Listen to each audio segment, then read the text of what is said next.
You're listening to the Bots and Bosses podcast, the only show where robots and humans attempt to work side by side. Presented by John Binks, technologist, author, and your AI Ringling tour guide. So, buckle up and let's deep dive.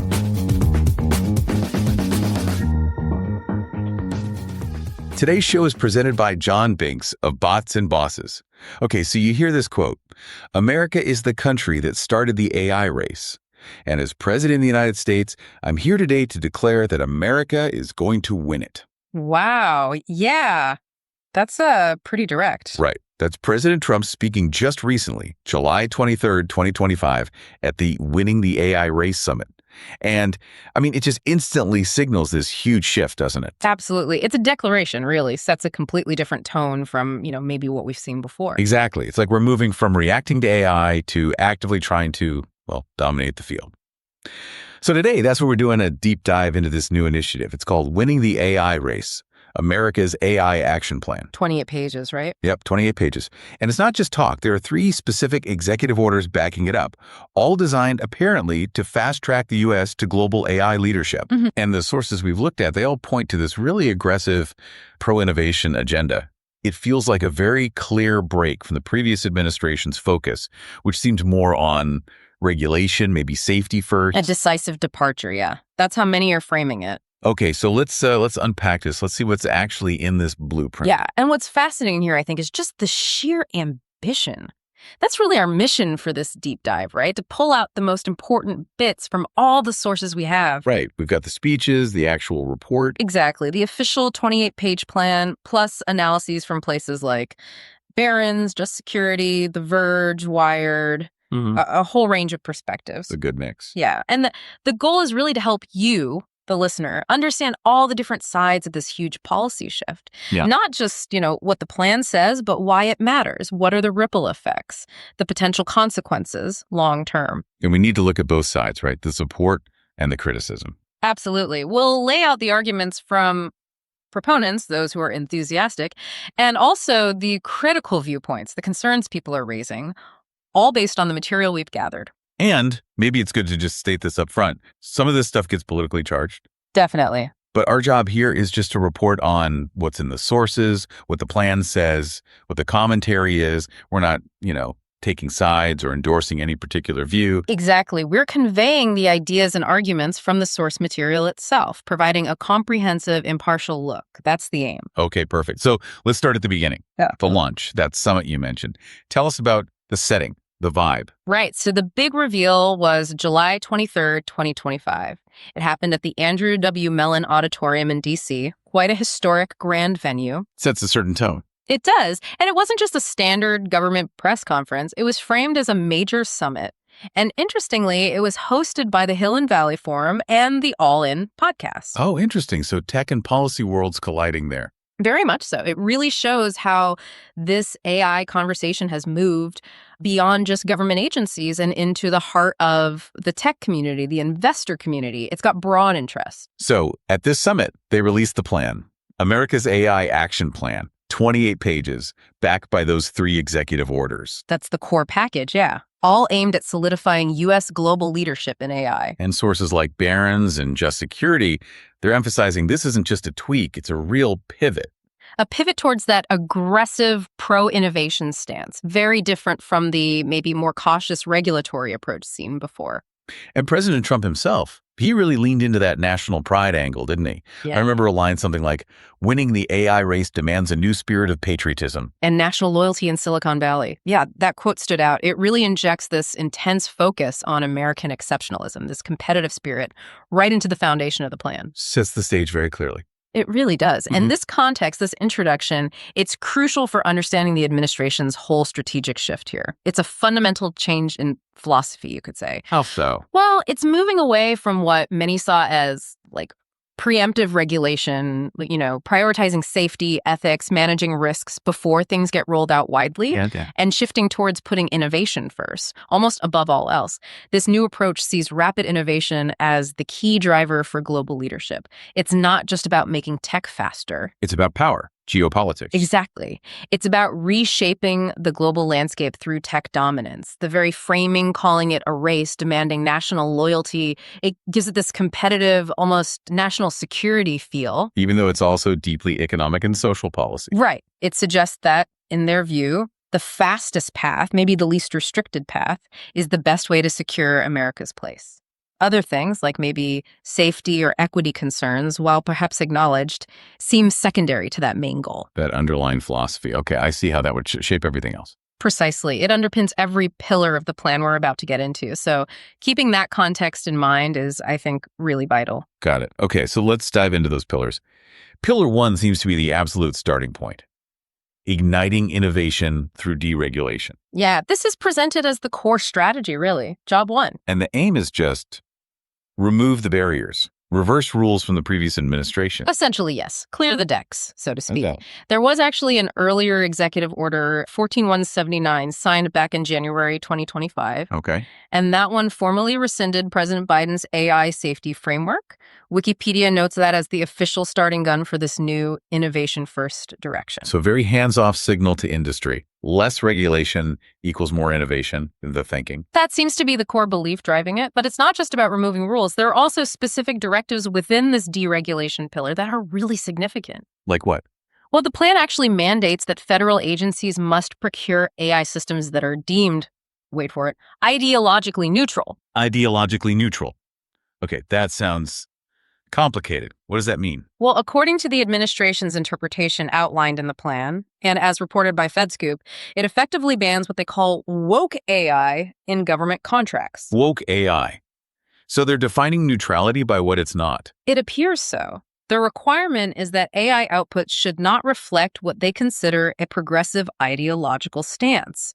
This means developers aiming for federal contracts would need to actively tailor their AI models to exclude certain viewpoints. Particularly on things like DEI, diversity, equity, inclusion. That seems to be the implication, yeah. So it's not just about the government stepping back, it's about the government actively favoring and funding certain kinds of AI over others. It could really shape the market. Wow. Okay, that ideological neutrality part. I can see how that would be controversial. What are the different camps saying about this whole deregulation push? Let's start with the supporters. Right, so proponents argue that lifting these rules, which they see as burdensome, and shifting towards, say, voluntary corporate standards, that this will absolutely ignite growth, make the U.S. more competitive. Free up industry. Exactly. They believe it encourages things like open source model development, which can foster collaboration and transparency, in their view. And they also expect it to push government itself, federal research, procurement, to adopt the latest AI much faster. The frontier AI tools, as they call them. Right, the cutting edge stuff. And the payoff, they argue, is unlocking huge economic potential, but also national security advantages.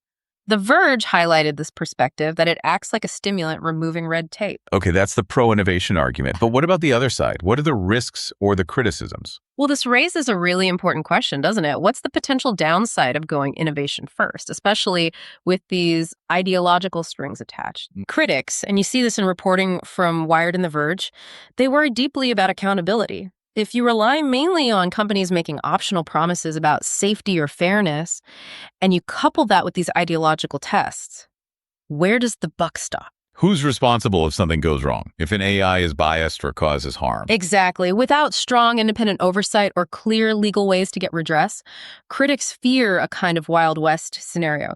Innovation races ahead, but the ethical guardrails lag behind. Society could be left vulnerable. And civil rights groups, privacy advocates. Yeah.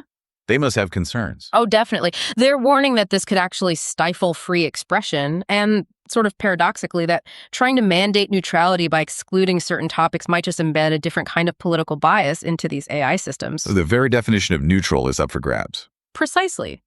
How do you make an AI truly unbiased if you're telling developers to actively remove certain perspectives, especially those related to fairness or equity?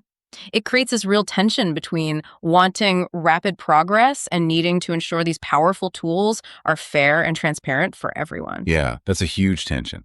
What are the long-term impacts on, like, societal equity, transparency? It seems like a big question mark. A very big question mark. And it requires really close watching as this rolls out. Okay, so that's the regulatory piece, moving from the sort of software and rules side to the hardware, the physical stuff. Pillar 2, building the American AI infrastructure. Right. This is all about the nuts and bolts, the actual physical foundation needed to run all this advanced AI. We talk in data centers, chip factories. Exactly. Primarily data centers and semiconductor facilities. These aren't just warehouses, they're the engines. Modern AI, especially the big models, they need massive amounts of computing power. Which means specialized chips, like the ones NVIDIA makes. Yep. GPUs and others, and vast data centers just packed with servers, all humming away and consuming incredible amounts of electricity. That's a key point. Right, the energy demand. It's huge. And that's why the plan talks about energy sources. You need the power to run the AI brain at scale. So what are the specific proposals here? How do they plan to build this infrastructure quickly?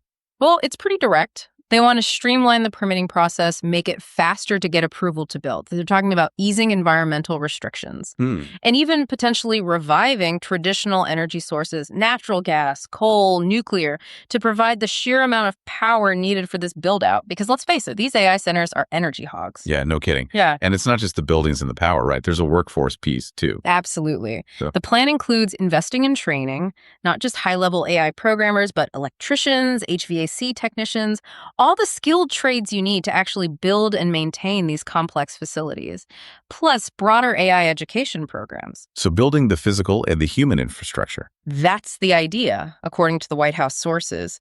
It's a vision for a really rapid, almost hyper-accelerated construction boom to make sure the U.S. has the physical capacity for its AI ambitions. Sounds like a massive undertaking. How's the tech industry reacting to this part? Well, as you might expect, there's a lot of enthusiasm from industry. Tech giants think NVIDIA, AMD, Meta, OpenAI, Microsoft, they've publicly applauded this. Because it helps their bottom line, makes expansion easier. Pretty much. They see it as promoting rapid build-out and, crucially, cutting down on the regulatory friction that could slow them down or increase costs. It clears the path for them. And the economic impact projections. Sources like the Wall Street Journal, Washington Post, Investopedia, Reuters, they're all talking about potentially unlocking billions in economic growth, both from exporting U.S.-made AI stuff and from building more AI production capacity right here at home. It creates this sort of positive feedback loop for the economy, in their view. A virtuous cycle. Right. And it's interesting, President Trump actually gave specific praise to NVIDIA's CEO, Jensen Huang, at that summit. Oh, yeah.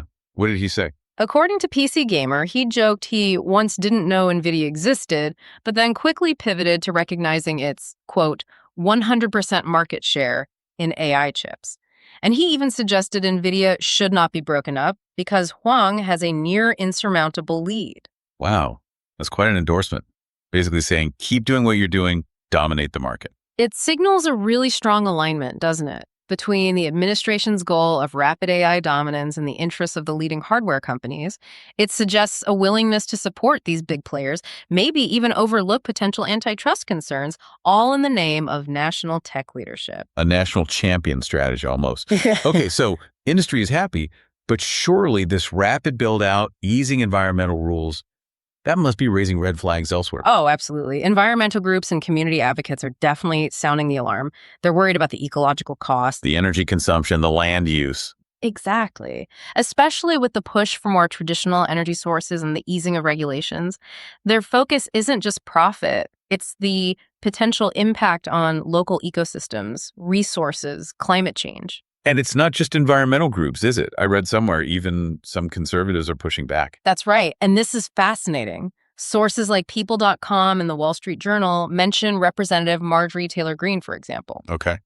What's her concern? Her concern, and that of some other conservatives, seems to be rooted in federalism.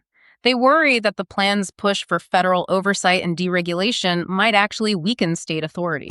States' rights. Exactly. Threatening local control over things like land use, water resources, climate policies. So it's not just a typical left-wing environmental critique, it's also coming from a conservative angle focused on state versus federal power. That adds another layer of complexity. It really does. If you connect this to the bigger picture, you see this major tension emerging.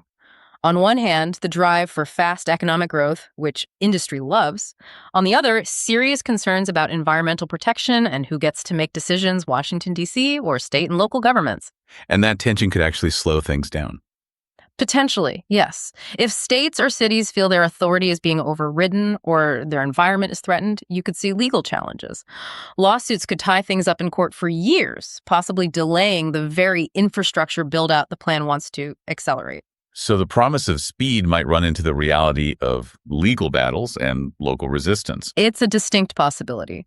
It highlights the complex trade-offs involved when you prioritize speed and economic gains so heavily. Implementation could get messy. Very messy. Okay, let's shift focus from domestic infrastructure to the global stage. Pillar 3, asserting international leadership and AI diplomacy. Right. This pillar outlines a very assertive international strategy. It seems to have two main prongs. What are they? First, aggressively exporting American AI technology. We're talking hardware, software, training, expertise, the whole package, basically.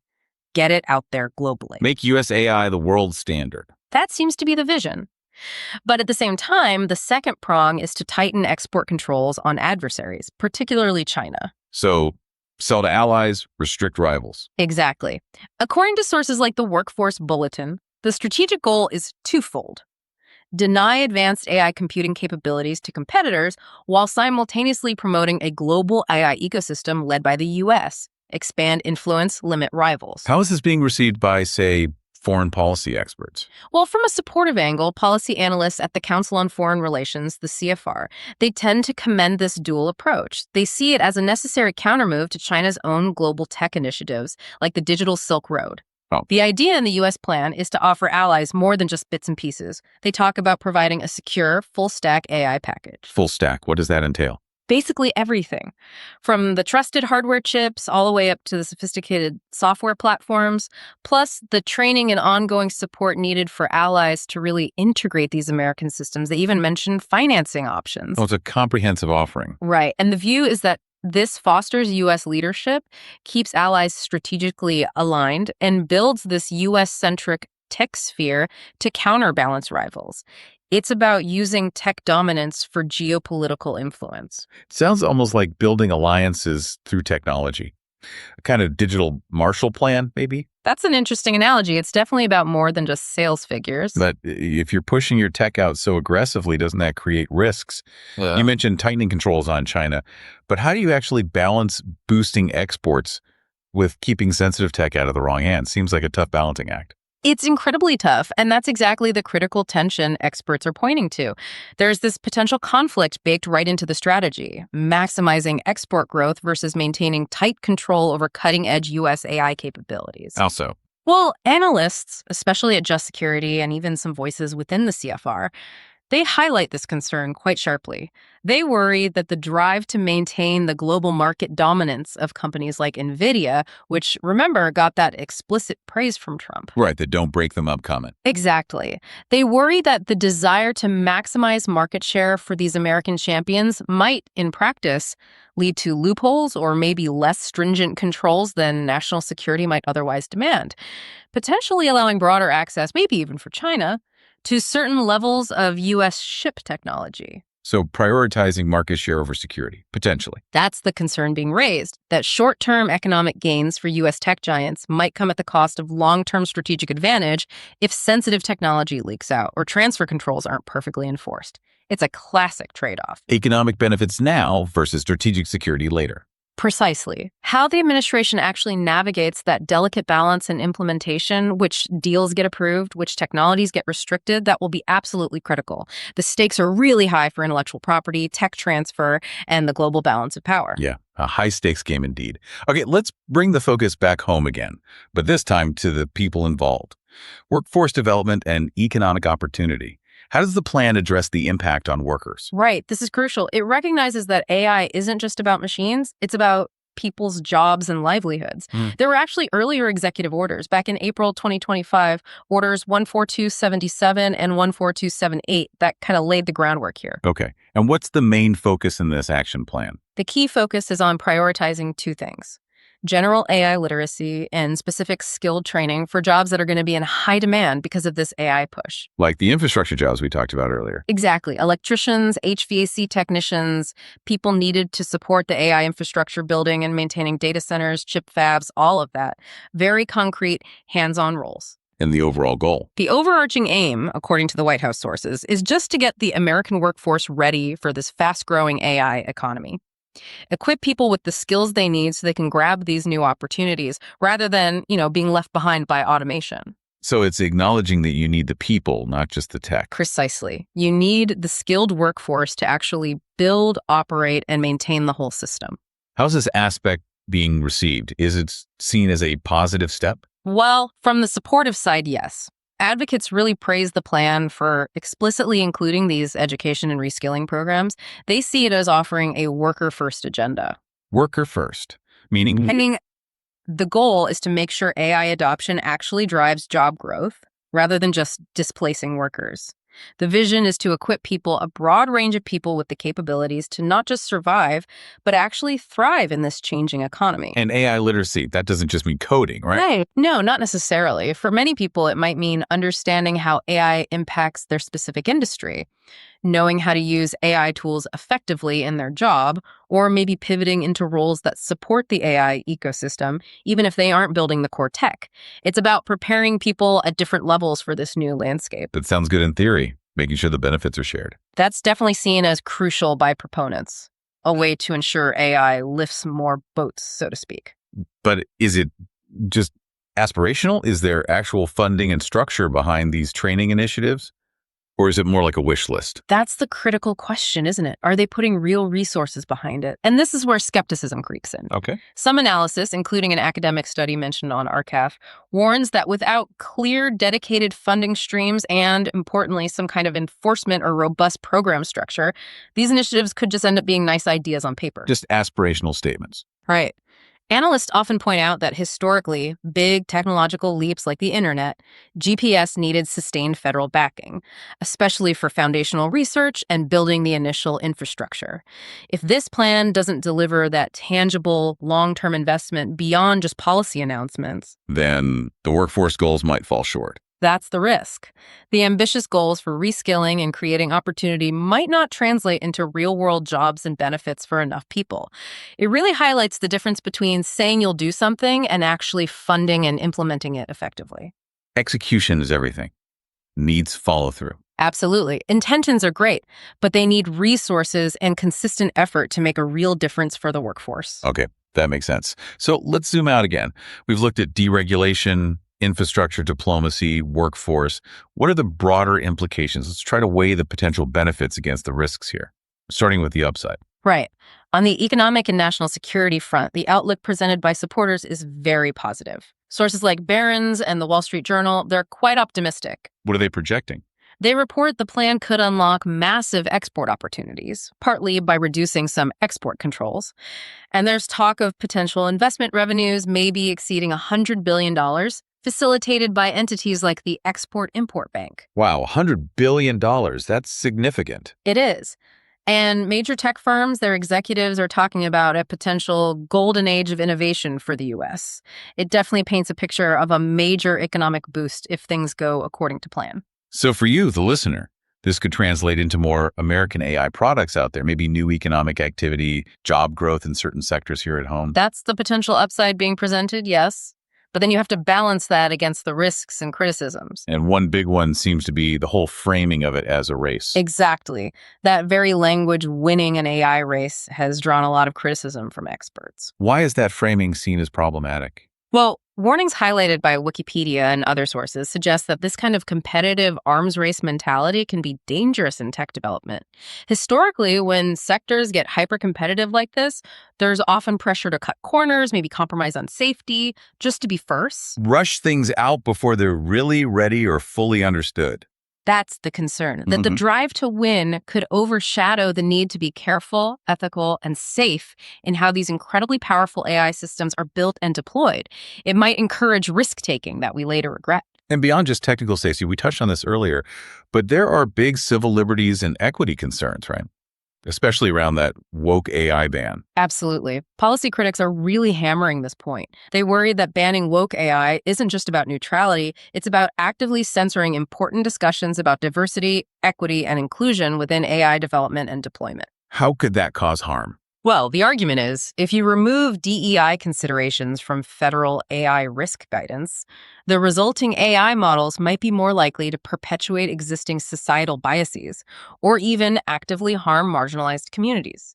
And it could all happen with less transparency, making it harder to identify and fix these problems. The Wall Street Journal raised questions about this. What does neutrality even mean if it requires ignoring issues of fairness? Yeah, it seems like it could bake bias in under the guise of removing it. That's the core of the critique, that it risks shaping AI and, by extension, society in ways that aren't equitable. And then there's the whole federal versus state power struggle we talked about with infrastructure. That has broader implications too. Definitely. This brings us back to those federal-state tensions and potential legal challenges. The plan apparently includes a threat to withhold federal funds from states that try to enforce their own stricter AI regulations. This sounds like a constitutional fight waiting to happen. It really does. It raises fundamental questions about federal overreach versus states' rights. Can Washington dictate AI policy for everyone, even if a state wants stronger consumer protections or environmental rules? And legal experts expect lawsuits. According to People.com, yes. Legal scholars foresee potential litigation. Cities or states might sue to defend their authority to regulate within their borders. So the AI policy landscape could become really fragmented and contested legally. It could. You might end up with a messy patchwork of different rules across the country, or major court battles trying to sort out the balance of power. For you, the listener, this just adds another layer of uncertainty about how AI will actually be governed where you live. Wow. It really underscores the complexity. You've got the tech, the economics, the geopolitics, the ethics, the legal battles. It's all intertwined. Deeply intertwined. Balancing innovation with safety, prosperity with equity, federal power with local control. These are incredibly complex challenges with no easy answers. Okay, so we've laid out the plan, the context, the pillars, the big picture implications. Let's bring it together by looking at the specific voices and reactions. Who's saying what? Just to summarize the different camps. Sure. On one side, you clearly have the tech industry stakeholders. They seem largely supportive, even enthusiastic. People like Jensen Huang at NVIDIA, Lisa Su at AMD. Right. Major tech leaders, prominent investors like Chamath Palihapitiya, they've publicly backed the plan. The Washington Post and PC Gamer reported on this alignment. They see it as good for business, good for innovation, good for America's competitiveness. Less regulation, more support. Makes sense from their perspective. Absolutely. Then you have the government and policy experts. Their reaction seems more nuanced or cautious. Like the folks at the Council on Foreign Relations. Exactly. Experts there, names like Malaby, Brandt, Horowitz, they acknowledge the plan's ambition, its strategic goals, especially countering China. But they also urge caution. Caution about what specifically? About the trade-offs. Particularly the balance between pushing innovation super fast and managing the risks, safety risks, ethical risks, security risks. They see the potential benefits, but they're also flagging the potential downsides and urging a more measured approach. Weighing the pros and cons carefully. Right. And then, of course, you have the critics and public advocates, and their reactions are much sharper. What are their main lines of attack? Well, places of just security warn that the plan seems to prioritize industry profits and speed over basic safety and accountability, potentially leading to legal problems later. Wired attacked the ideological neutrality mandate directly, calling it inherently biased itself. Saying the definition of neutral isn't neutral at all. Precisely. Yeah. That it serves a specific political agenda. And then you have criticism from the right as well, like Representative Marjorie Taylor Greene, focusing on those environmental impacts and the perceived overreach against states' rights. So criticism coming from multiple directions for different reasons. Exactly. There's no single opposition bloc. It's a complex picture with concerns about safety, bias, fairness, environmental impact, and constitutional balance all being raised. Yeah. It really shows just how many different facets this AI policy touches. It really does. Okay, so to wrap things up, how would you summarize the essence of this whole AI action plan and the reactions to it? Well, in sum, I think President Trump's speech and this America's AI Action Plan represent a really significant, deliberate effort to chart a specific course for U.S. leadership in AI. The core strategies are pretty clear. aggressive deregulation, boosting exports while restricting rivals, a huge push for domestic infrastructure, and these controversial mandates about ideological neutrality. A very bold, ambitious vision. Definitely. It clearly embodies urgency, scale, and a vision for American dominance. But as we've discussed, it just as clearly raises some very sharp concerns from various quarters. Concerns about oversight, accountability, fairness and equity, environmental sustainability, and those fundamental questions about federal versus state power. So, a grand strategy, but one packed with potential benefits and significant potential pitfalls. That seems like a fair assessment. It's a plan with major implications, both the ones they intend and potentially others they haven't fully anticipated. The debate around it is certainly far from over. Absolutely. It's a dynamic situation, and the impacts will likely unfold over years. Which leads us to a final thought for our listeners. Considering just how fast AI is moving, and looking at this plan and the reactions, what do you think is the right balance? How much should we prioritize aggressive innovation versus ensuring robust oversight and safety? And how might this global race for AI dominance shape not just the technology, but our society, maybe even our values, in the years to come? Something to think about. Today's show was human-inspired and powered with AI assistance. Be sure to visit www.botsandbosses.com. Well, that's a wrap of this episode of the Bots and Bosses podcast. Enjoyed the show? Don't just listen. Follow the Bots and Bosses podcast and connect with John Binks online. Remember, the bots are getting smarter, but you're still the boss. For now, see you next time.